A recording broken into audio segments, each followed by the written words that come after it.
Ang lihim ng B-21 Raider ng Amerika sa gitna ng katahimikan sa disyerto ng Nevada sa Amerika. Isang anino ang gumuguhit sa kalangitan. Halos hindi mo maramdaman, halos hindi mo makita. Ito ang B-21 Raider, ang pinakabagong henerasyon ng stealth bomber ng Estados Unidos. At ayon sa mga ulat, 40 units ang planong buuhin. Bawat isa ay nagkakahalaga ng mahigit $700 million.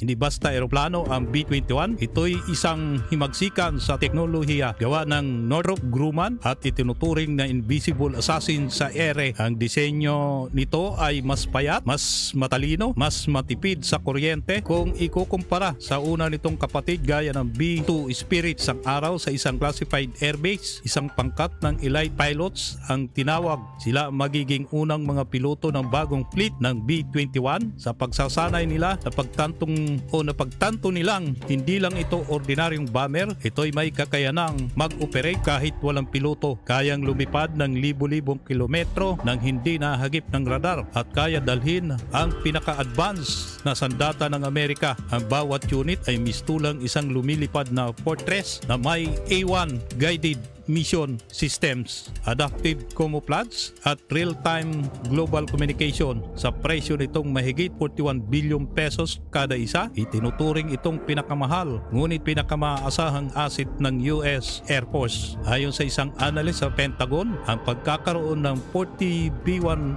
Raiders ay hindi lamang pagpapakita ng lakas. Ito'y babala kapag lumipad ang mga ito, hindi mo malalaman hanggang huli na. Ngunit sa likod ng teknolohiya, may tanong, sapat ba ang kapayapaan kung ang kapangyarihan ay ganito kalakas? Habang pinapanday ang hinaharap ng digmaan, ang B-21 Raider ay paalala na minsan ang katahimikan sa langit ay maaaring may dalang pinakamalakas na unos. Ang B-21 Raider ay posibleng pamalit sa B-2 Spirit Bomber na may presyong $2.3 billion kada isa. Bagamat mas mababa ang presyo ng B-21 Raider sa B-2 Spirit Bomber, ay parehas lang ang kakayanan nila pagdating sa mga dalang bomba, bilis at hindi nadedetect ng anumang klaseng radar.